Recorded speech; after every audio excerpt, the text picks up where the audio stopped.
혜택, 제로, 정보, 제로, 그야말로 취업 준비, 제로인 취준생을 위한 취업정보쇼 취업을 부탁해.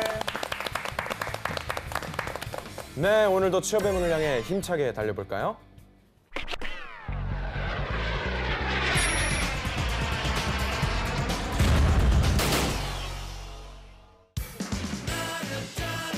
너의 취향을 저격해주마. 취향 맞춤 기업 정보 톡. 취향 저격 이 회사는 어때? 네, 오늘도 저희와 함께 해주실 분들 소개할게요. 취향 저격수 양상국형, 취업 컨설턴트 홍기찬 쌤, 빅데이터 전문가 전민기 쌤, 캠퍼스 특파원 이영훈 학생 나왔습니다. 안녕하세요. 반갑습니다. 안녕하세요. 오랜만에 뵙네요. 네, 오랜만에 뵙죠. 오랜만에 뵈면서 제가 또 취향 저격 식구들 검색하는 거 좋아하잖아요. 검색을 한번 해봤어요. 네. 황보미 아나운서를 검색을 했는데 좀 없을 텐데. 요즘 좀 진짜 대세긴 한가 봐요. 기사가 좋은 기사가 많아요. 황보미 그는 누구인가? 아이돌 능가는 완벽 비주얼 아나운서 묻기. 또 하나 더 있는 게 황보미 연예인 박수진 씨와 얼굴이 구분이 안 된다 뭐 이런 기사도 하나. 저도 그걸 봤거든요. 왜 나왔는지 사실 잘 모르겠어요. 그것도 기사 하나 떴더라고요. 뭐라고요? 배용준 씨. 야, 언제까지 할 거냐? 아, 이 말이 하고 싶었네요. 사람들 뭐 검색해라고 해. 네, 이영훈의 스몰 데이터였습니다. 네, 네. 제가 대신 사과드리겠습니다. 네, 자, 취향 저격 오늘의 기업은 어딘지 화면으로 만나보시겠습니다.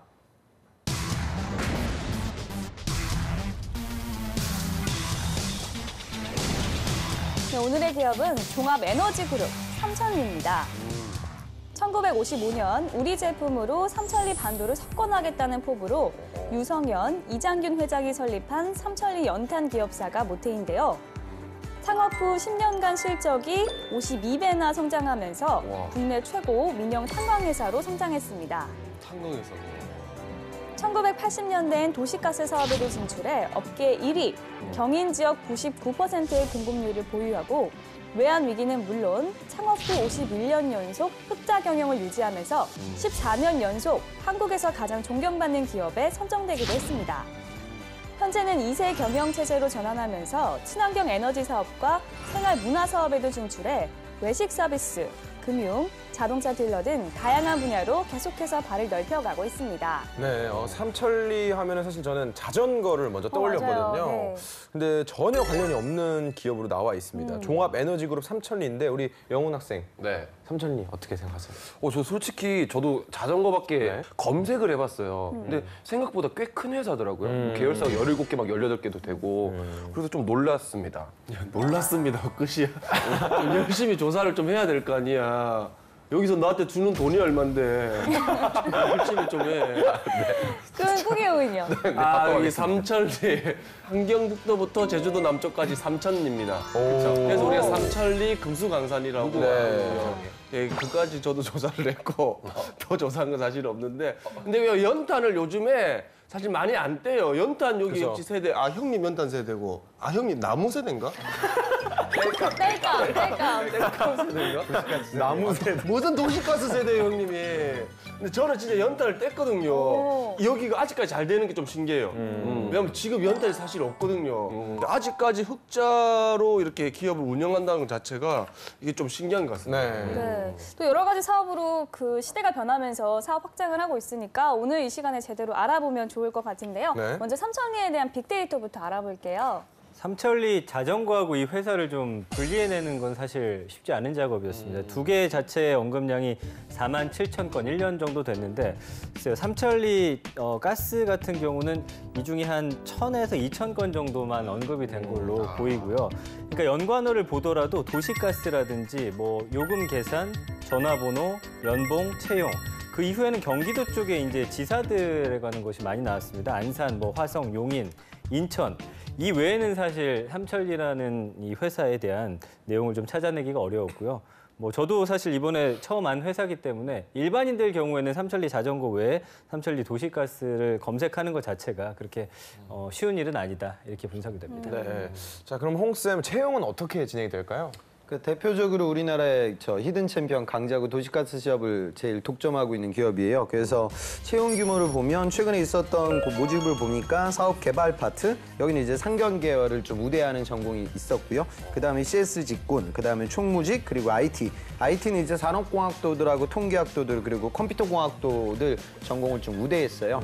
그래서 모집 인원이 다 한 자릿수이기 때문에 이 에너지 사업의 취업이 상당히 어려운 이유가 아무래도 제조업 같은 경우에는 제품 개발에 굉장히 많은 이공학도들이 필요되는데 도시가스 사업 자체는 이제 인프라 사업이고 에너지 사업이다 보니까 인력 채용이 그다지 활성화돼 있지는 않아요. 그러니까 그만큼 들어가기도 어렵고 굉장히 좋은 기업이다 이렇게 생각하시면 되겠습니다. 네. 자, 이번에 학생들의 의견 들어볼 텐데요. 현장 분위기 어땠나요? 아니, 아무래도 삼천리란 얘기를 했을 때 거의 다 자전거 네. 얘기를 밖에 안 하더라고요. 네, 네, 네. 또 제가 또 듣보 전문 리포터 아니겠습니까? 잘 모르는 기업들 하느라 좀 고생했지만 그래도 다양한 이야기 들어볼 수 있었습니다. 알겠습니다. 자, 그러면 삼천리에 대한 친구들의 얘기 화면으로 만나보겠습니다.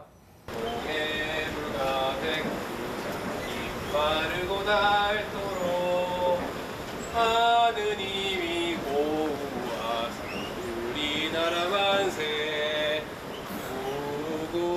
삼천리. 오늘의 기업 바로 삼천리라는 회사입니다. 자전거 기업 아니고요, 에너지 관련 기업인데 좀 생소하시죠? 오늘 그 삼천리에 대한 이야기 함께 들어보러 가시죠. 자전거 기업이라는 사람 군기를 주차합니까? 갑니다. 먼저 자기소개 부탁드리겠습니다. 안녕하세요. 저는 중앙대학교 관공학과 지금 아직도 다니고 있는 이규라고 합니다. 아직도 다니고 있는이라고 하는데 왜 그런 말 하시죠? 지금 1, 1학번이라 학교 다니지만 지금 횟수로 7년 차인가? 나이만 이렇게 많이 차게 됐네요. 오늘 저희 주제 기업은 그 도시가스랑 에너지 관련된 삼천리라는 회사거든요. 이거 처음 들어봤어요? 네, 처음 들었어요. 그럼 이 회사 도시가스를 하는데 삼천리라는 이름 어떻게 잘 어울려요? 어때요?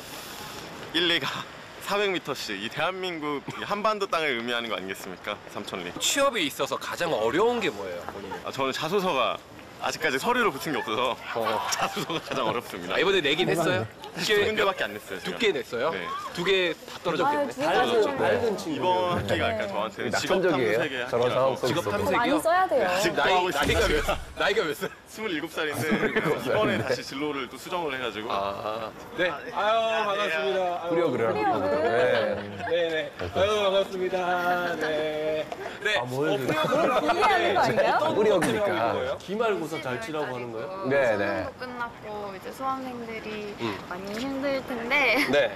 그런 사람들을 위해서 저희가 조그만 캠페인을 준비해왔어요. 그러면 국제물리학과 하면은 나중에 취업을 어디 쪽으로 좀 하고 싶어요? 해외로 나가서 서플라이 체인 매니지먼트? 뭐라고? 잠시만요, 뭐라고요? 서플라이 체인 SCM이요. 쪽으로 생각하고 있어요. What is it? 이제 영어 되니까 물류 그 카고가 들어오면은 네. 좀 외국 이제 그거를 다 매니지하고 네. 친구 지나가서. 관리하는 스타일 외국 스타일이에요. 네. 프로넌시에이션이 난다는데 좀 어디 살다 왔어요? 저 네팔 살다 와가지고 얼마나 살았어요, 네팔? 거의 18년 살다 왔어요. 자, 네팔어로 자기소개 짧게 한번. 네팔어. 영어 말고 네팔어로. 나왔을 때 메로남 주상호. 갑자기 네팔 생각이 안 나. 뭐야, 네팔 18년 살았다면서요. 한국말 이렇게 잘하면서. 국제학교 다녀가지고. 국제학교 다녀서. 두 학생은 삼천리라는 회사 이름 들어봤어요. 삼천리. 못 들어봤을 것 같아요. 그 회사가 자전거도 못 도시가스 혹은 에너지 관련 회사예요. 네. 그 삼천리란 이름을 들었을 때 이 회사에서 풍기는 이미지는 좀 어때요? 네, 뭔가 네. 이렇게 우뚝 솟아오르는 우뚝 솟아오르는. 우리랑 비슷하게 추운 날에 사람들 따뜻하게 해주는 네. 그런 회사요. 그런 회사. 여기는 어떤 일로 오셨어요, 오늘? 저는 오늘 공연을 보려고 왔어요. 저쪽에서 하는 공연. 네. 삼천리 들어봤어요? 자전거? 에너지 관련 회사가 뭐 연탄이나 뭐 가스 쪽으로 하고 있는 회사가 있는데 처음 들어봤죠? 네. 연봉 대략 어느 정도 될 것 같아요? 그냥 느낌에. 3, 4천? 3, 4천 정도 될 것 같다. 네. 혹시 그 박재정 씨 알아요? 가수요? 네. 알아요? 네. 박재정 씨에 대해 어떻게 생각해요? 노래 잘 하시고. 노래 잘하고. 이미지가 그래서 좋아요. 박재정 씨 모르세요? 저희 MC가 박재정 씨. 정말요? 네. 표정이 밝아졌어요. 박재정 씨한테 한마디 해주세요. 좋아하더라고요. 네, 저 미스틱 굉장히 좋아하고. 네. 윤종신 굉장히 좋아하고. 박재정님? 박재정 씨 굉장히 멋있고. 오, 네. 인기가 많아요. 박재정 노래 하나, 둘, 셋. 못 불러요. 네.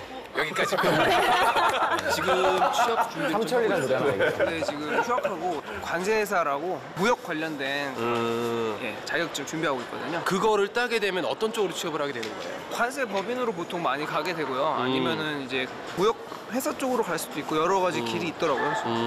그러면 그 삼천리라는 회사 만약에 취업을 하게 된다, 본인이 들어가게 된다. 연봉 어느 정도면 들어갈 것 같아요? 3천 후반대. 3천 후반대. 3천 후반대. 그냥 욕심에. 욕심에 3천 후반대. 석달 회사라 그런 게 아니라 그냥 제 욕심에. 그렇죠. 혹시 삼천리라는 기업 들어보셨어요? 자전거에서 많이 들어봤는데 무궁화. 삼철. 네, 삼천리 기업인데 도시가스 에너지 회사거든요. 이거 처음 들어봤어요? 네, 잘. 이 삼천리라는 이름에서 풍겨지는 어떤 기업의 이미지 어때요? 3,000년 정도 된 기업. 어떤 의미인지 알아요, 삼천리? 걷는 거리. 걷는 거리. 함경도에서 제주도까지 거리해서 우리나라를 뜻하는 무궁화 삼천리의 삼천리가 뭔 줄 알았어요. 삼행시 한번 가볼게요. 빠르게 삼천리 가면 좀 가스 회사라는 것 좀 고려해서 3분 안에 3분 안에 1,000명을 살릴 수 있는 리. 이로운 기업 삼천리. 와, 야 센스 짱인데? 야, 이거 어떻게? 네, 인터뷰 네. 잘 봤고요. 영은 학생. 네. 3. 네? 3. 뭐 하는 거예요? 지금, 이러면 지금 안 뭐 되죠. 하는 거예요, 근데? 삼행시요. 삼행시 하는 거예요? 얘기를 해줬어야지. 다시 진짜 할게요. 몰랐잖아요. 삼행시 한번 해보겠습니다. 자, 삼행시 한번 해보겠습니다. 1,000명이 놀라 자빠질 만한 그런 삼행시. 리. 이 다음에 보여드리겠습니다. 네. 그런 것 같네요. 넘어가겠습니다. 한간의 소문부터 확인을 해보도록 하겠어요. 상욱이요. 너무 그래. 예, 3성에 모두들 가고 싶어 합니다. 1,000명이 지원을 합니다. 리. 이제부터 열심히 하는 여러분이 주인공입니다. 양상국. 역시. 직업방송 역시 삼행시였어요. 맞았잖아요. 와. 역시 공채. 프로그램이랑 맞았잖아요. 이 기세 몰아서 한간의 소문도 알려주시죠. 삼천리에. 자, 에너지 기업 삼천리는 셰프 군단을 뽑는다고 카더라. 사실 계속 생각했어. 사실 계속 생각했어. 역시 시켰으면 어떨 뻔했어. 시킬까 싶어서. 자, 많은 기업들이 해마다 우리 공채를 보고 있는데요.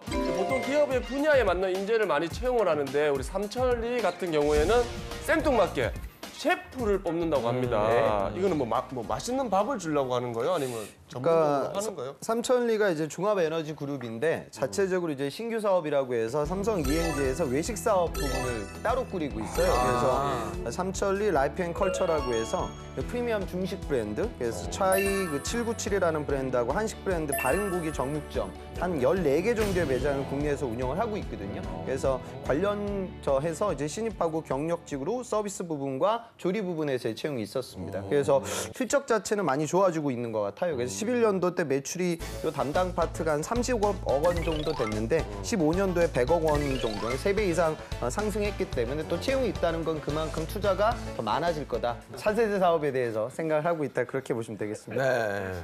삼천리 알고 보면 이제 알짜 기업인데 여기 연봉 어느 정도 됩니까? 지금 자플래닛 11월 자료를 봤더니 평균 연봉이 8,615만 원으로 예, 사원이 4,455만 원, 대리가 5,465만 원, 과장 6,273만 원, 부장이 7,606만 원. 그냥 입사하면 4천만 원이요? 그렇습니다. 이 정도면 굉장히 높은 연봉이라고 할 수 있을 것 같아요. 네, 홍쌤. 삼천리 입사하려면 어떤 스펙이 필요할까요? 들어가기 굉장히 힘든 회사거든요. 그래요? 에너지 사업 자체가 이제 채용 규모가 많지 않기 때문에 예전엔 재학생 중 딱 한 명 취업이 됐었는데 중경외시 나왔고요. 전공이 이제 전자전기 쪽. 그다음에 학점은 3점 중반. 어학도 뭐 그냥 일반적이었어요. 근데 전기 기사는 갖고 있었고요. 이 친구 같은 경우에는 교내 그 프로젝트를 진행을 할 때 아이디어 공모전에서 친환경 쿨링 체어, 그러니까 약간 전자 전기와 관련된 이론을 에너지 사업과 관련될 만한 프로젝트를 진행해 봤죠. 그리고 또 전기 기사가 있으니까 에너지 사업에서는 회로적인 부분들보다 조금 더 거시적인 제어적인 전기 시스템을 필요로 하거든요. 그래서 화학 전공은 아니지만 관련 인프라를 좀 담당할 수 있는 학업 과정을 꼼꼼하게 만들었고 그걸로 취업이 됐어요. 그래서 이공계들은 프로젝트를 잘하는 게 참 중요해요. 그래서 학점도 물론 중요하지만 이론에만 머무는 것이 아니라 내가 가고 싶은 산업에서 거기 있는 임원분들과 테크니션들이 좋아할 만한 프로젝트를 꼭 좀 학기 중에 경험해보는 게 좋습니다. 네.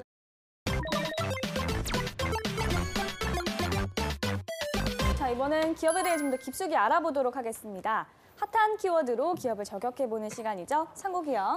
자, 핫한 키워드로서 우리 저격해보도록 하겠습니다. 꾸기의 해시태그! 자, 첫 번째 해시태그 보도록 하겠습니다. 짜잔! 짜잔!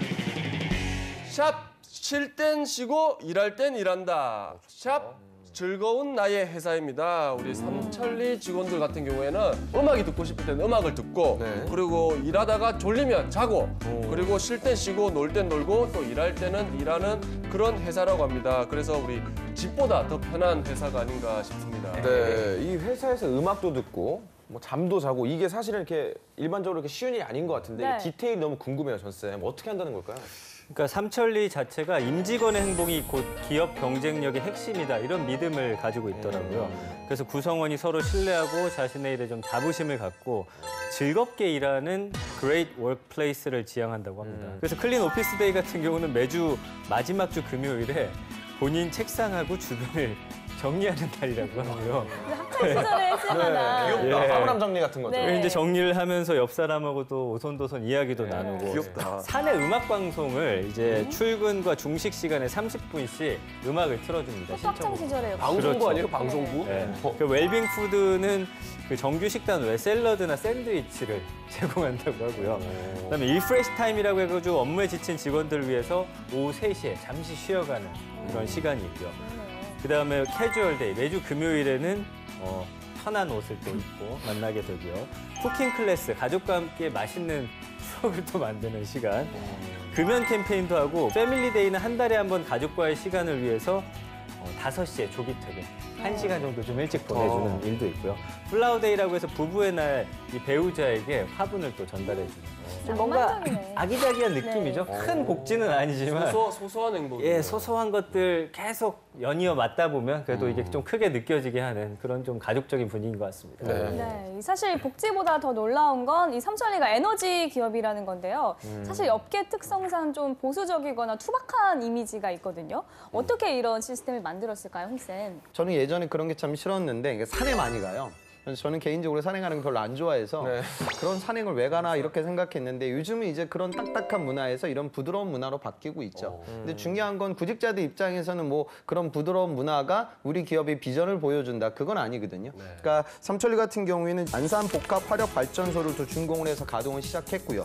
여기서 나오는 그 발전 양이 또 어마어마해요. 그러니까 실제로 약 한 80만 가구를 동시에 사용할 수 있는 전기를 공급하고 있거든요. 그러니까 신규 사업도 진행을 하고 있는 거죠. 그러니까 회사 내부적으로는 이 도시가스 사업이 조금 일반적이니까 새로운 사업에 대한 투자가 있고 그러다 보면 기업의 문화가 좀 생동감 있게 살아나야 되기 때문에 이런 활동들을 진행하고 있다. 그 정도로만 이해만 하시면 될 것 같습니다. 네, 알겠습니다. 자, 그러면 다음 해시태그 보겠습니다. 네, 다음 해시태그 보도록 하겠습니다. 짜잔. 샵 세대 초월 우정 샵 동업입니다. 우리 앞서 그 삼천리 우리 그 창업주가 2명이라고 했는데 현재 2세 경영이 하고 있는데 두 사람의 아들들이 나란히 사이좋게 잘 지내고 있다고 합니다. 왜냐면 싸울만 하거든요. 네. 동업이라는 게 사실 오랜 기간 유지하기가 쉽지 않잖아요. 근데 2세까지 이어지고 있다는 게 참 놀라운데요. 한번 자세히 알아보겠습니다, 홍쌤. 사실 뭐 한 회사가 형제끼리 다투기도 하면서 계열사로 갈라지는 경우가 상당히 많은데 네. 2세까지 물려받았는데도 불구하고 지금 원활하게 잘 돌아가고 있다.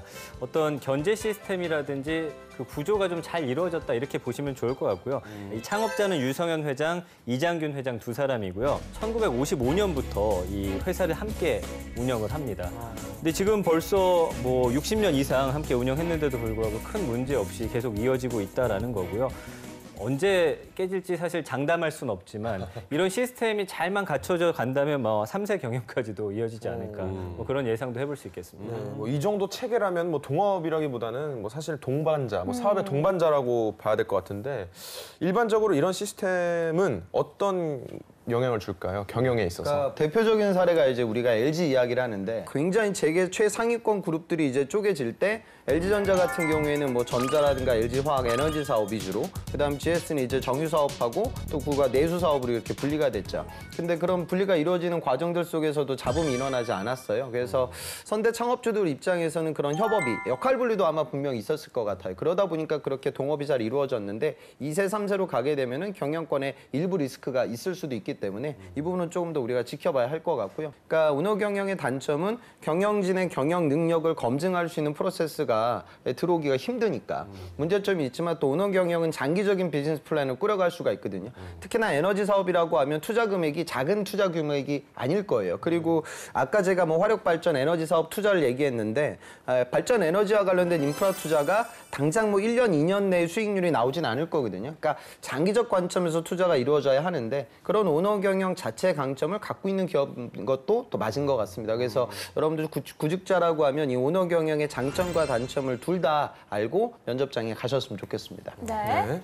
자, 지금부터 학생들의 궁금증을 해결해 보겠습니다. 에너지 기업들에서 친환경 관련된 쪽에서 집중을 많이 하고 있는데 혹시 삼천리도 친환경 관련된 쪽에 집중을 하고 있는지 묻고 싶고요. 그리고 그런 친환경 관련된 공모전에서 이제 수상한 경력들이 혹시 삼천리에 이제 취업을 할 때 혹시 도움이 될 수 있는지 그것을 알고 싶습니다.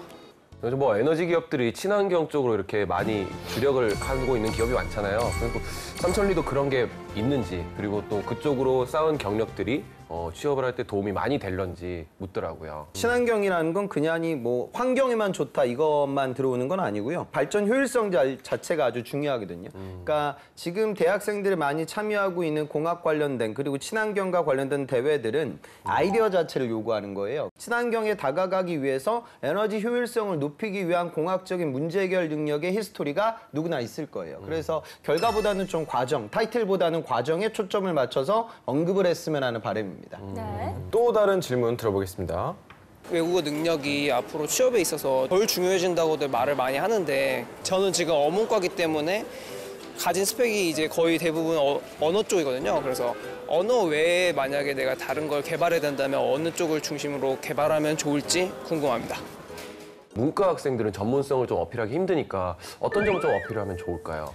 문과들은 이 타겟이 잡혀져 있어야 돼요. 근데 이게 없는 상태에서 수행하게 되면 그냥 친구 따라서 뭐 무역 관련돼서 조금 해보고 어학도 조금 필요하다고 하니까 뭐 어느 정도 만들고 또 마케팅 관련된 공모전 많이 하니까 또 거기 참가하고 이렇게 되면 방향성이 좀 느슨해지니까 본인의 타겟팅은 한 2학년 말까지는 좀 우선 선정을 하고 그 다음에 내가 대외 활동이라든가 학업이라든가 부전공, 복수전공을 어떤 식으로 끌어가야 될까 이런 식의 계획을 좀 잡았으면 좋겠습니다. 네. 자, 이번엔 실제 면접 상황을 재현해 볼까요? 상국이 형. 예, 이제 면접을 한번 보도록 하겠습니다. 자, 이영훈 씨. 네. 우리 삼천리가 사실 뭐 아직 모르는 분들이 많이 계신데 네. 우리 SNS로 홍보를 한다면 어떻게 하시겠습니까? 도시가스 하는 게 주력이기 때문에 큰 효과가 있을 거라고 생각하지 않습니다.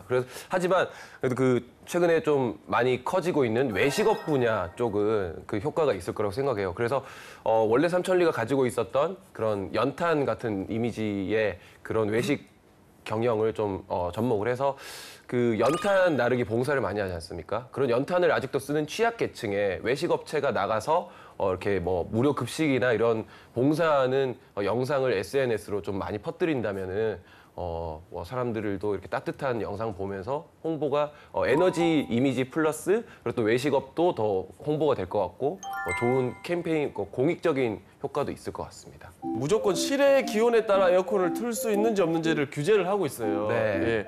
근데 이것이 최선이라고 생각합니까? 어떻게 생각하십니까? 차라리 규제를 하는 것보다는 인센티브를 주는 방식으로 그 작년에 나왔던 어떤 전기세에 비해서 줄었다는 것을 증명하는 그 어떤 가게에 대해서 더 그 전기세를 줄일 수 있는 인센티브, 예를 들어서 뭐 그 전자제품들을 에너지 효율성이 좋은 전자제품으로 바꿔준다든지 이런 인센티브를 주는 방식으로 바꾸면은 오히려 비용은 줄고 효과는 더 늘어나지 않을까 싶습니다.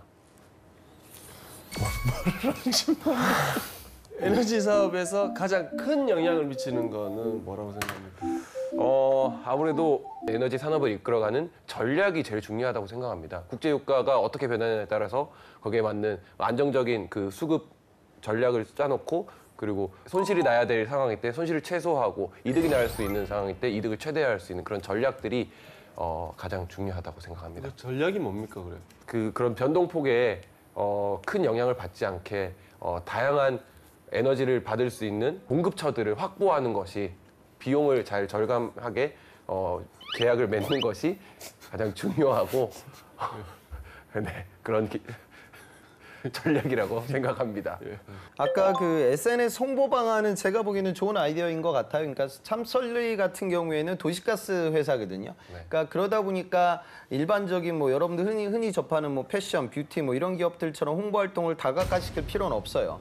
근데 비단 삼천리뿐만이 아니라 산업재 기업들이 특징인데 홍보 활동을 하는 이유는 두 가지거든요. 첫 번째는 IR. 그러니까 우리 기업이 투자를 더 많이 주주들이 더 많이 투자를 할 수 있는 여건을 만드는 건 중요하고요. 두 번째가 이 프로그램하고도 관련도가 있는 리크루팅 개념이거든요. 그러니까 좋은 구직자들이 삼천리라는 기업을 많이 알아야 또 삼천리 입장에서는 우수 인재를 더 많이 영입할 수가 있으니까 이 두 가지의 초점을 맞춰서 홍보 활동이 이루어진다. 그 과정들 속에 뭐 사회 공헌 활동과 연결지어서 할 수 있는 프로세스는 저는 괜찮았던 것 같아요. 에너지 사업 관련된 이야기는 실제로 저유가, 요즘 뭐 사우디가 시끌시끌하거든요. 그러다 보면 중동의 어떤 대외 변수라든가 리스크가 올라가게 되면 유가가 꿈틀대고 그런 투기적인 수요 때문에 유가가 올라가게 되면 에너지 기업들은 빨리 저유가의 에너지 자원을 더 많이 확보를 해야 돼요. 그리고 그것과 관련된 부분의 리스크를 관리하죠. 현재 시장이라고 할 수 있는 현물 시장만 보는 것이 아니라 선물 시장까지 같이 보면서 미래 수요를 예측하고 있거든요. 그러니까 영훈 학생이 좀 길게 얘기하겠지만 결국에는 시장의 수요를 예측할 수 있는 그 예지력이 될 거예요. 에너지 사업에 종사하는 사람이라고 하면 더 빠르게 간파해야 되니까 에너지에 대한 기술적인 부분들만 습득하는 것이 아니라 경제 동향과 대외 변수를 바라볼 수 있는 식견과 예지력. 그래서 내가 뭐 어떤 현재 공부가 이루어지고 있다. 그런 얘기도 좀 덧대면 좋을 것 같고요. 영훈 학생 답변이 전체적으로 좀 길어지는 경향들이 있으니까 축약시켜서 단문형으로 얘기를 하면 방송도 좋아질 것 같고 면접력도 올라갈 것 같습니다. 면접도 못해, 방송도 못해. 큰일이네요. 네. 지금까지 삼천리에 대해서 알아봤는데요. 영훈 학생 어떤 매력을 느꼈나요? 오늘도 역시 한 줄 평. 요거 마지막으로 기대 한번 합니다. 알겠습니다. 네. 큰 웃음이나 큰 감동 둘 중에 하나를 주겠지. 달리는 자전거 위에 나는 도시가스 기업 있다. 네, 좋아요. 네, 자 홍쌤의 꿀팁도 빠질 수 없겠죠? 예전에 실제로 학생이 그랬어요. 그러니까 제가 학생한테 야, 너 삼천리 썼냐? 그랬더니 아, 선생님 저는 자전거 회사까지는 생각하고 있지 않습니다. 이런 말도 안 되는 대답들을 실제로 하거든요. 그러니까 채용 공고를 보다 보면 채용 공고도 놓치는 기업들이 굉장히 많고요. 그러니까 여러분들이 보는 기업들은 대다수는 모르는 기업들이지 시쳇말로 후진 기업이 아니거든요. 그러니까 업계 보는 스펙트럼을 넓혀라 제가 이런 얘기를 많이 하는데 제발 우리 방송이라도 좀 많이 챙겨왔으면 좋겠어요. 그러면 이제 모르는 기업들도 여러분들 넓어지게 되고 그거를 근간으로 해서 이제 우리 방송보다는 조금 어려운 경제 프로그램이라든가 이제 신문들을 열심히 보셔야겠죠. 그러니까 한번 날 잡고 여러분들이 신문을 좀 펼쳐보세요. 경제신문을. 그럼 거기 이제 코스닥, 코스피 여기 상장되어져 있는 우리나라를 대표하는 수많은 기업들이 있어요. 너무 많기 때문에 다 알 수는 없을 거예요. 그런데 그나마 내가 좀 관심이 가는 현대모비스는 내가 가야겠다, 뭐 롯데는 가야겠다 이런 기업들은 있거든요. 그러면 그 기업하고 같이 그룹핑된 기업들이 있을 거예요. 비슷한 사업을 진행하고 있는 우리나라의 대표적 상장사들이에요. 그런 기업들을 차근차근 좀 공부해 나아가면서 결과론적으로는 내가 여기 있는 기업들을 대다수는 알 수 있게끔 식견을 넓히겠다. 이런 목표를 갖고 지금 겨울방학에 차근차근 흘러갔으면 좋겠습니다. 네. 저 오늘은 종합에너지그룹 삼천리에 대해서 알아봤는데요. 이 삼천리가 사실 뭐 다소 뭐 인지도가 높은 회사는 아니지만 그래도 이 삼천리 그룹에 있어서 굉장히 관심이 많으실 것 같아요. 그래서 이번 방송을 통해서 삼천리에 대해서 많은 정보 얻어가셨길 바랍니다. 저희는 오늘 여기까지고요. 저희는 다음 이 시간에 다시 찾아오겠습니다. 감사합니다.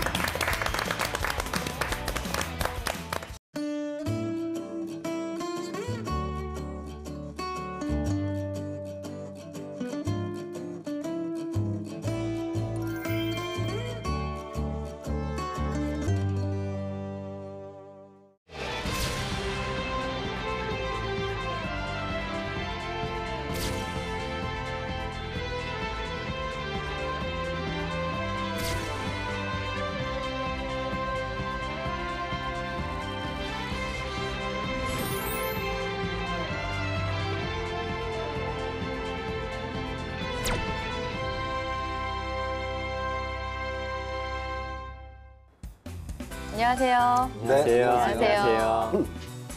네, 2017년 진정한 끝자락이 왔습니다. 네, 벌써 마무리를 해야 되는데요. 근데 올해는 유난히 다른 해보다 시간이 빨리 지나간 것 같아요. 나이가 들면 점점 그런 것 아니 같습니다. 뭐 나이 같이 들어가면. 그러니까 저도 네. 너무 빨리 시간이 가가지고 너무 아쉬워요. 네. 시원섭섭한데 어쨌든 네. 너무 빨리 갔어요. 맞습니다. 맞아요. 네. 참 알차게 보내고 싶었는데 예, 한 해가 다 간다고 생각하니까 좀 아쉽네요. 못 이룬 게 많아서 그러신 거 아닌가요? 항상 좀 아쉬운 것 같아요. 새해가 온다는 뭐 설렘도 있지만 또 정들었던 2017년을 또 놔줘야 되잖아요. 그렇죠. 네, 그래서 좀 아쉬움이 있습니다. 항상 시간을 잡고 싶네요. 선생님은 어떻게 보내셨어요? 크게 이룬 건 없습니다.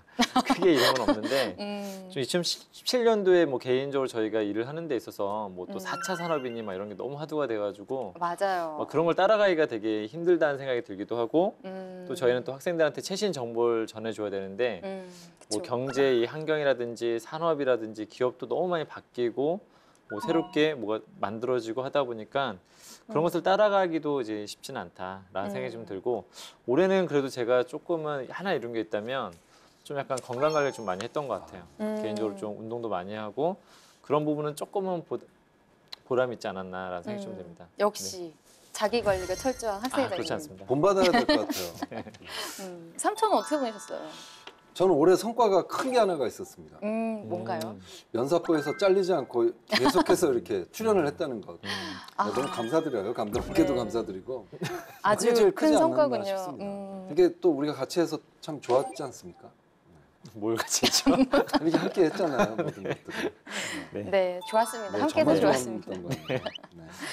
두 분 다 알차게 보내신 것 같아요. 저도 뭐 네. 알차게 잘 보냈는데요. 특히나 이 다사다난했던 2017년 채용 시장에서는 좀 많은 변화가 있었잖아요. 네, 맞습니다. 네, 새 정권이 있으면서 공무원 채용이라든지 공공기관 채용이 확대됐는데요. 특히 그 공공부문 일자리. 네. 그러니까 방금 말씀하신 것처럼 공기업과 공무원 일자리를 올해도 늘렸고 네. 공기업 같은 경우는 2,000명 정도 채용이 늘었죠. 네. 그리고 내년에도 더 늘리고 앞으로도 계속 늘린다 그러니까 취업준비생들한테는 굉장히 좀 좋은 기회가 찾아온 게 아닐까 싶습니다. 네, 올해 힘들었던 취준생들은 좀 더 희망과 설렘을 가지고 내년을 좀 좋은 일만 있을 거를 생각하면서 좀 힘을 내셨으면 좋겠어요. 네. 공기업 하면 떠오르는 게 있잖아요. 그렇죠. 일단은 기본적으로 요즘 그래도 학생들은 NCS라고 하게 되면 전반적으로 무엇을 말하는지 잘 좀 이해하고 있는 것 같기도 하고 가장 큰 변화 중에 하나는 블라인드 채용이었던 것 같아요. 그래서 정말 조금은 실력으로 검증받는 시대가 도래가 되지 않았나라는 생각이 좀 들기도 합니다. 네, NCS 채용이 확대되면서 어떤 가이드가 제시돼서 뭐 좋다는 그런 의견도 많지만 사실 이 직업 기초 능력이라는 게 준비하기가 참 내용이 포괄적이잖아요. 네, 그래서 그렇죠. 어려워하는 분들이 많더라고요. 면접에서도 또 이걸 어떻게 표현을 해야 될지 참 어려워하는데 면사포에서 그 직업 기초 능력을 뽀개보는 시간을 갖도록 하겠습니다. 네. 표현이 너무 과격하신 거 아니에요? 뽀갠다니. 면접 사정없이 뽀개기 프로그램에 맞게 면접을 우리가 확실하게 뽀개줘야 되잖아요. 뽀개를 모르시나 봐요. 네, 저는 그 뽀개는 의미가 참 긍정적인데 참 이렇게 부정적으로 생각하시다니. PD님한테 어서 말씀드려야 될 것 같아요.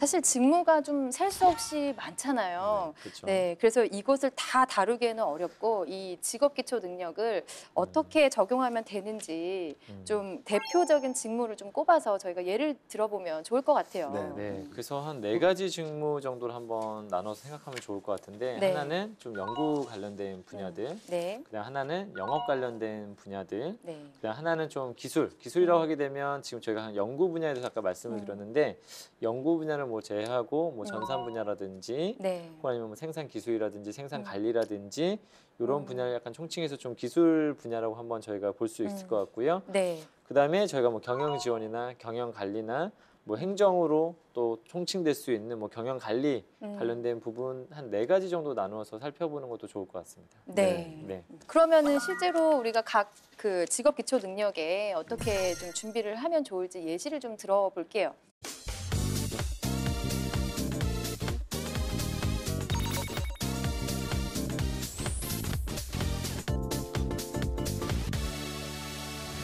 첫 번째는 의사소통 능력입니다. 네. 이 의사소통 능력은 우리 취준생들이 또 다 강점이라고 잘 표현하기도 네. 하고요. 그리고 두루두루 다 기초 능력이기 때문에 대부분 직무에 필요하다고 보시면 될 것 같은데요. 당연히 의사소통력은 가장 기본이 되는 것 같아요.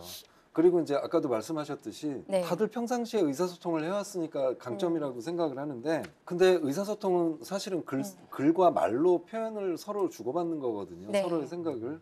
근데 이게 사실 제일 어려우니까 또 자기소개 코칭도 받고 뭐 스피치 학원도 생기는 것처럼 이게 네. 결코 쉬운 게 아니에요. 그렇죠. 그래서 함부로 저는 뭐 인턴 생활을 통해서 의사소통을 키웠다 이런 거 진짜 나중에 압박 들어가면 정말 깨지는 경우가 많거든요. 그래서 네. 좀 조심했으면 좋겠는데 어쨌든 참 역할이 큰 능력이라고 볼 수가 있겠습니다. 네.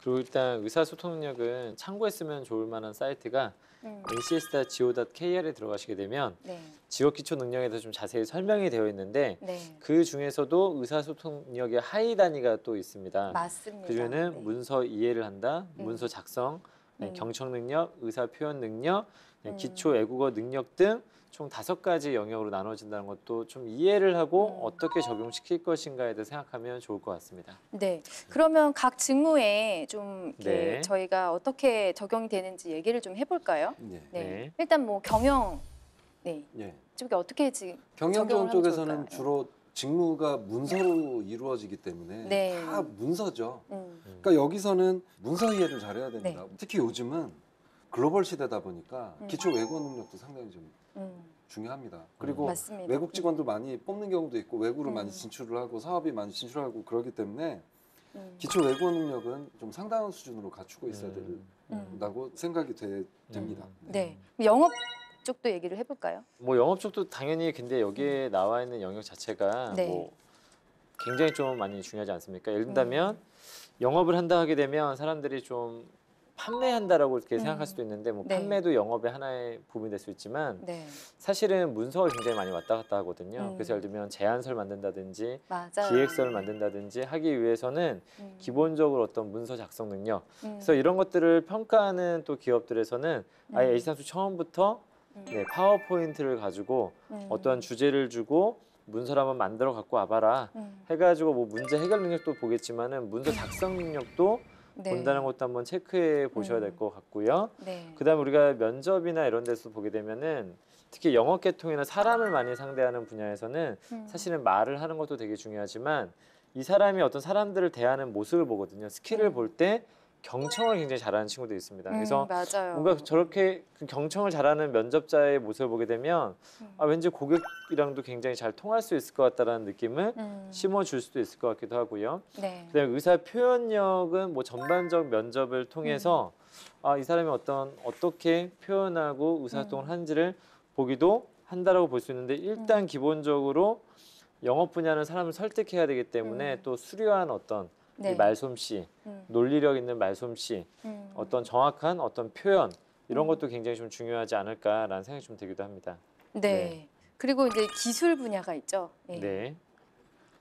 뭐 일단 뭐 기술 분야 쪽에서 한다면 뭐 작업 지시서를 뭐 해독하는 능력, 문서 설계나 뭐 이런 도면을 이해하는 능력도 좀 필요할 것 같고요. 그다음에 뭐 고객의 어떤 그런 요구를 좀 수용을 해서 니즈를 반영해서 물건을 생산을 하거나 그 관리를 해야 되기 때문에 그런 경청 능력 예, 이런 부분도 좀 중요할 것 같아요. 저는 이 부분에서 약간 평가를 그럼 어떻게 하는가에 대한 부분이고 또 이걸 저희가 좀 이 구직자들한테 어떻게 이것을 준비해야 될까 좀 알려줘야 될 것 같은데요. 네.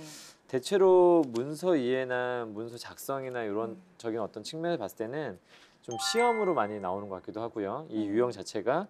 그다음에 사실은 자기소개서 굉장히 중요한 것 같습니다. 자기소개서에서 상당수의 지원자들이 질문을 이해를 못하는 경우 굉장히 많습니다. 질문에서 요구하지 않은 말들을 굉장히 많이 쓰기도 하고 그다음에 어떤 이 자기소개서를 구성할 때 내용이 너무 엉성한다거나 어떤 기초적인 어떤 문법적인 실수를 많이 한다거나 이런 것들이 좀 문서 이해나 문서 작성 능력적인 부분에서도 사실 드러날 수 있는 부분이고 사실 경청 능력은 그냥 모든 면접 전반을 평가할 수 있는 부분인 것 같고 의사 표현력도 마찬가지고요. 좀 그렇게 좀 이해를 하시는 것도 괜찮지 않을까라는 생각이 좀 듭니다. 네. 그래서 각 직무에 따라서 어떤 직무를 지원하느냐에 따라서 내가 의사소통 능력 중에서 문서 이해 능력이 뛰어나다라고 이제 강조해야 될 직무가 있을 거고 또 의사 표현 능력, 설명이나 설득을 잘한다라고 표현해야 되는 그런 직무가 있을 거예요. 그래서 각 직무에 따라서 의사소통이 말만 잘하는 게 아니라는 거를 좀 이해를 해 주셨으면 네. 좋겠습니다.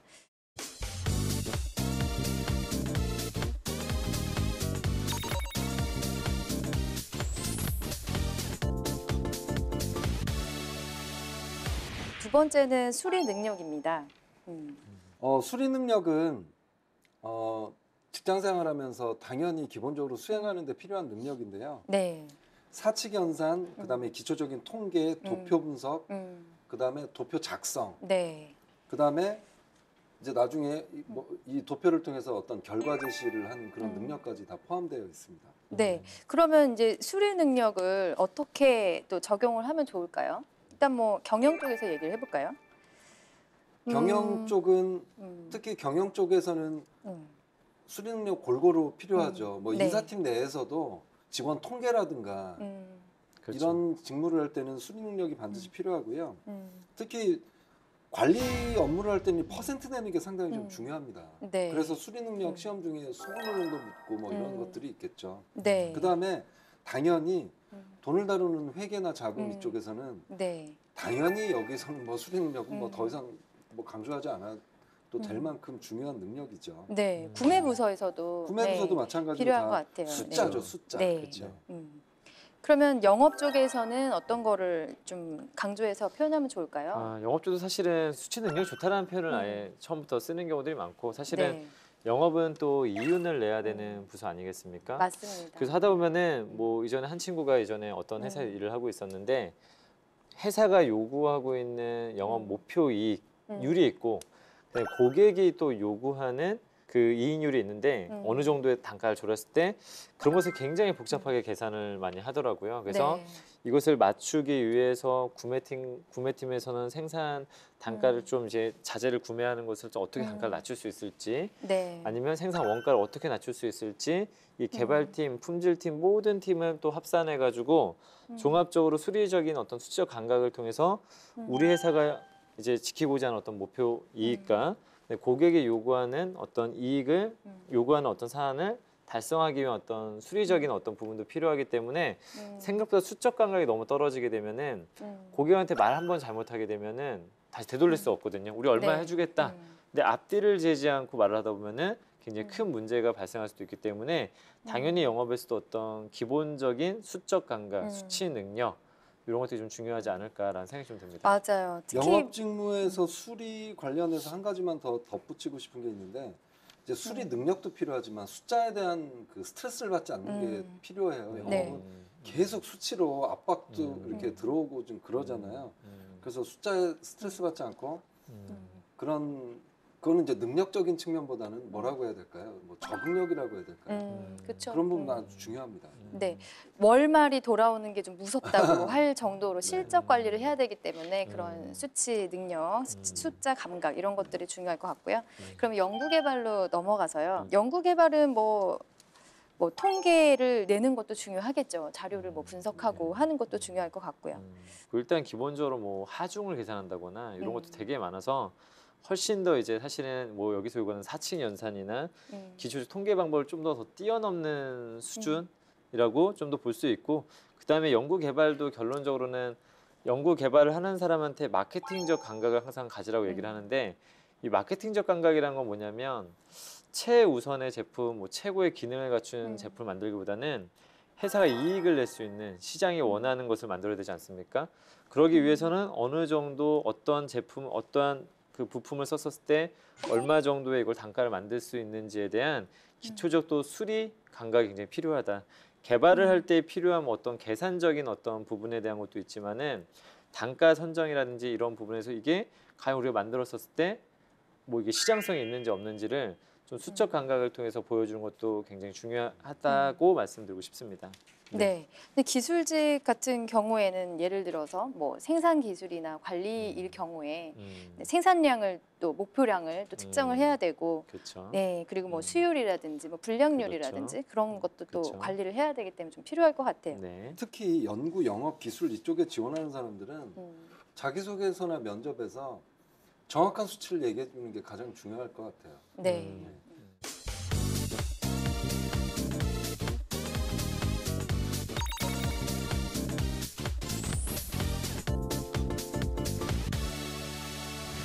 네, 세 번째 대인 관계 능력입니다. 네, 이 능력도 마찬가지로 모든 직무에서 필요한, 요구하는 그런 능력인데요. 직무별로 어떻게 좀 활용을 하면 좋을지 얘기를 나눠볼게요. 경영 쪽에서는 뭐 일단 만약에 구매 부서에 지원을 하는 친구라면 협상 능력에서 뭐 내가 뭐 어떤 행사를 했을 때 물품을 구매했을 때 이렇게 좀 협상을 해서 좋은 그런 컨디션으로 좀 구매를 했던 그런 사례 같은 게 있으면 좋을 것 같아요. 네. 대인관계 능력은 특히 제일 먼저 저는 인사노무가 떠오르거든요. 네. 인사노무는 뭐 노사 간의 어떤 뭐 갈등이라든가 뭐 분쟁을 해결해야 될 경우도 있고, 그다음에 요즘은 연봉 협상이라든가 이런 거 아니면 인사평가 뭐 이런 걸 할 때 여러 가지 여기에 지금 필요한 능력들이 다 들어가 있어요. 네. 그래서 갈등 관리 협상 이런 거는 실제로 그 경영 관리 중에 인사 노무 쪽에서 많이 필요한 능력이라고 그렇게 보겠습니다. 네. 네. 그리고 굉장히 자주 나오는 것 중에 하나가 갈등 관리에 대한 부분이 많이 나오는데 네. 또 대표적으로 영업 관련된 분야 갈등 관리가 굉장히 많이 필요합니다. 왜냐하면은 맞습니다.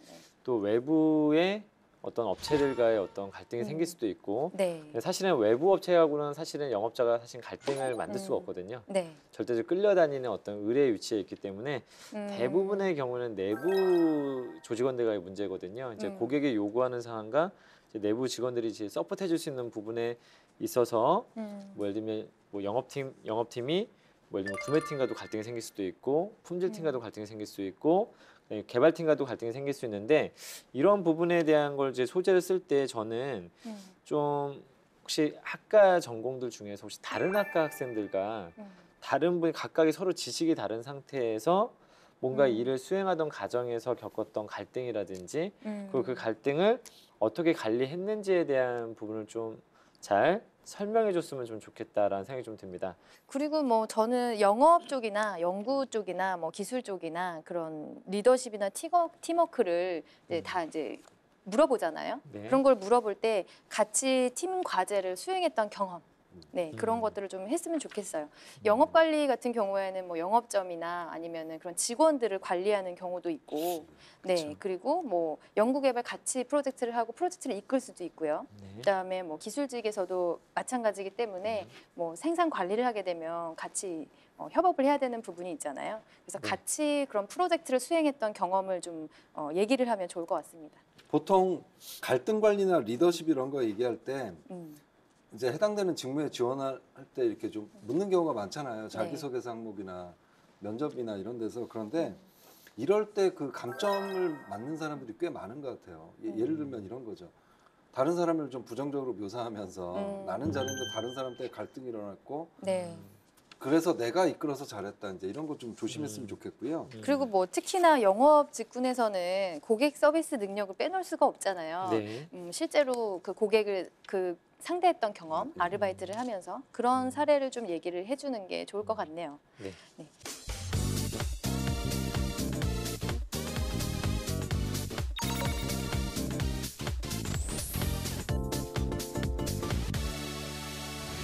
네, 네 번째는 정보 능력입니다. 네. 정보 능력은 필기를 보자고 하면 필기가 보통 요즘 10과목 중에서 그 의사소통, 문제 해결, 수리는 공통적으로 보고 정보 능력도 이제 공통적인 과목이 돼가는 것 같아요. 언어 수리, 추리처럼. 그래서 직무가 전부 다 이 정보 쪽으로 그 정보를 통해서 정보 능력을 통해서 직무를 수행하는 게 많기 때문에 특히 엑셀이나 공기업 같은 경우 이제 한셀이나 이런 능력이 굉장히 좀 중요하겠죠. 네. 그래서 그 경영 사무 이쪽에는 그 얘기하신 것처럼 컴퓨터 활용 능력 자격증이라든지 네, 문서 관련 자격증을 좀 가점을 주고 있잖아요. 그래서 네네. 작성 능력, 뭐 컴퓨터 활용 능력이죠. 네, 그런 거 정보 처리 능력 이런 것들을 좀 강조해서 얘기를 하면 좋을 것 같은데 자격증으로 얘기를 해도 좋을 것 같고요. 뭐 컴퓨터 커말 자격증 이런 거는 그쵸, 예. 여전히 가산점을 받는 거고 예전에 제가 아시아나항공을 다니고 있을 때 항상 그 높은 분께 이렇게 보고서를 작성을 하잖아요. 네. 보고서를 작성하는데 제일 좋아하셨던 보고서가 엑셀로 도표를 많이 그리고 그랬던 거예요. 도표 중에서도 도표를 다 하고 그래프 위주로 그리고 글씨는 조금 들어가고 그런 거에다가 그 형광펜 같은 걸로 중요한 수치 거드리고 그런 걸 하니까 굉장히 좋아하셨거든요. 그래서 뭐 정보 능력 중에 그 활용하는 게 가장 중요할 것 같아요. 문서를 네. 작성할 때. 그래서 그 경영관리직은 이런 식으로 이제 도표나 이런 걸 잘 작성할 수 있는 능력이 좀 필요하다고 볼 수가 있겠습니다. 네. 일단 기본적으로 근데 이 정보 능력은 약간 수리 능력과도 약간 겹치는 것 같아요. 기본적인 그 수치적 어떤 감각을 엑셀이라든지 이렇게 해서 좀 전반적으로 표현을 해야 되는데 사실은 뭐 그런 분야들 중에서도 뭐 기술 관련된 분야도 마찬가지로 인적 관리를 한다든지 뭐 임금 관리를 한다든지 이렇게 했었을 때 이것을 엑셀을 바탕으로 얼마나 잘 활용하느냐, 뭐 수율을 따지느냐에 따라서 전부 다 이게 엑셀적인 어떤 활용 능력이 특히 다른 오피스 중에서도 굉장히 좀 중요하게 여겨지는 부분이 아닐까라는 생각이 좀 들기도 합니다. 그다음에 예, 기본적으로 또 연구라든지 영업이라는 것자는 사실은 시장을 좀 개척해야 되지 않습니까? 그러다 네. 보니까 연구 분야에서도 뭐 선행 연구 분야들이 좀 있거든요. 그래서 지금 지금 우리가 현재 하고 있는 어떤 연구 분야도 있지만은 앞으로 미래 또 5년, 10년을 또 이끌어가야 될 어떤 선행 연구를 하기 위해서는 정보 활용 능력이 굉장히 좀 중요하거든요. 정보를 좀 탐색하고 새로운 기술을 찾아내고 이러한 어떤 부분에서도 또 정보 능력적인 부분도 잘 연구라든지 영업 분야처럼 새로운 분야를 개척하는 분야에서는 좀 더 중요한 예제가 되어지지 않을까라는 생각이 좀 듭니다. 기술 직군에서 만약에 예를 들어서 IT 직무를 얘기를 한다면 뭐 빅데이터, 뭐 DB 관리 이런 것들을 좀 활용할 수 있기 때문에 학교에서 배웠던 그 데이터 관리 뭐 했던 그런 과제를 얘기를 해도 좋을 것 같고요. 네, 그렇게 해봤던 경험을 얘기를 하면 좋을 것 같아요. 네. 이 정보 능력이 이제 필기 시험으로 나올 때는 요즘은 커말 형태의 문제가 많이 나온다고 하더라고요. 특히 그 단축키라든가 그다음에 이거 아시는 분 없으시더라고요. 스파크라인이라고 아세요? 모르시죠? 네. 이번에 그 엑셀 하나의 셀 안에 들어가는 미니 그래프인데 뭐 이런 거 묻는 것도 나왔고 그다음에 구글에서 PDF 파일 뭐 다운로드 받는 방식이라든가 지금 이 문제를 잘 보면 신입사원이 당연히 실무를 하는데 필요한 능력을 이렇게 필기로 내는 거거든요. 그리고 제가 어느 학교에서 실제로 모의고사를 실시해 봤는데 다들 수리 능력은 잘 맞춰요. 그런데 특히 커말 형태의 문제, 엑셀 문제라든가 이런 단축키나 뭐 이런 컴퓨터 용어 같은 거는 점수가 잘 안 나오더라고요. 그래서 이런 기본기 같은 게 중요하다고 좀 말씀드리고 싶습니다. 네.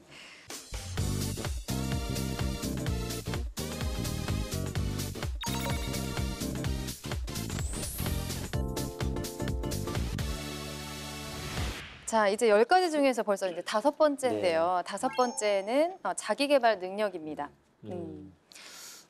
자기개발 능력은 일단 기본적으로 우리가 직업인으로서 일단 기본적으로 자신을 좀 잘 관리할 수 있고 자신의 어떤 경력을 개발을 해 나가야 되는 또 영역으로서 굉장히 또 이것도 사실은 면접상에서 굉장히 자주 물어보는 어떤 질문 중에 하나라는 걸 좀 한 번쯤은 이해하셔야 될 것 같습니다. 네.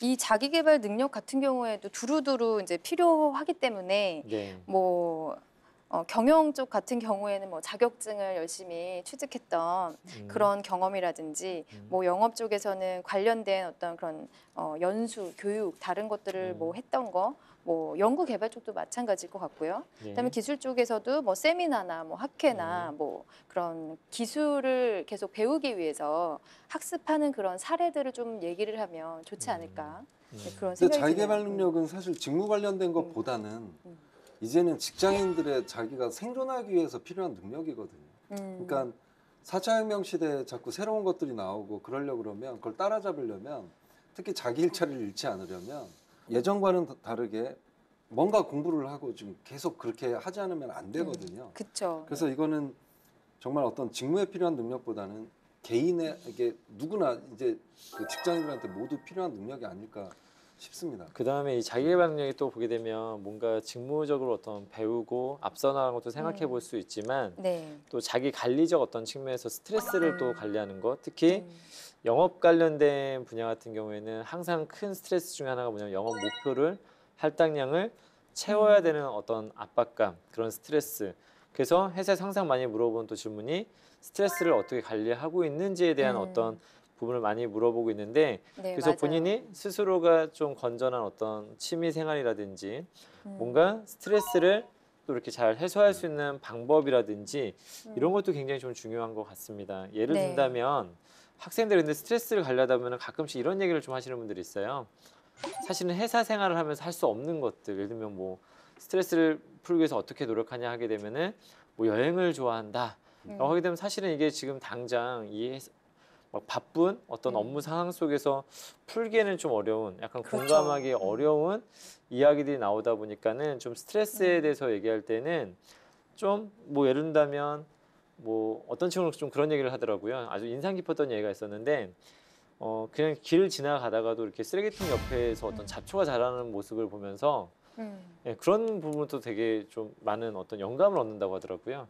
감성적이네요. 저렇게 그런 부분을 볼 때마다 내가 있는 일은 진짜 별거 아니야. 나도 할 수 있어라는 어떤 생각을 가지면서 하는 경우도 있고 맑은 하늘을 보면 또 이렇게 스스로가 막 기분을 이렇게 계속 긍정적인 어떤 요인을 찾아내면서 좀 스트레스를 가려고 하는 어떤 모습도 굉장히 좀 인상적인 부분 중에 하나였던 것 같습니다. 네. 자, 그러면 이제 6번째인데요. 문제 해결 능력입니다. 네. 이 문제 해결 능력을 배운 적이 거의 없었던 것 같아요. 저는 좀 문제 해결 능력에 대해서 혹시 물어보는 어떤 질문들 3가지 정도 조건에 대해서 좀 얘기를 해드립니다. 자, 7번째인데요. 자원관리 능력입니다. 군대에서 있었던 경험을 얘기했었는데 사실 군대 경험도 충분히 살릴 수가 있거든요. 기술하면 어떤 게 떠오르시나요? 나는 못할 것 같은 그런 생각이 좀 들거든요. 취업 준비생들도 똑같은 생각을 하는 것 같아요. 네, 조직 이해 능력은 과거보다 확실히 좀 많이 나오고 있는 영역 중에 하나인데요. 저는 항상 요거를 강조를 해요. 드디어 이제 마지막이네요. 네, 10번째 직원 윤리입니다. 네, 보시면 쉬울 것 같은데 또 어려운 게 직업기초 능력이죠. 네, 면사포가 제대로 뽀개 해줬으니까 많은 도움이 됐으면 좋겠습니다.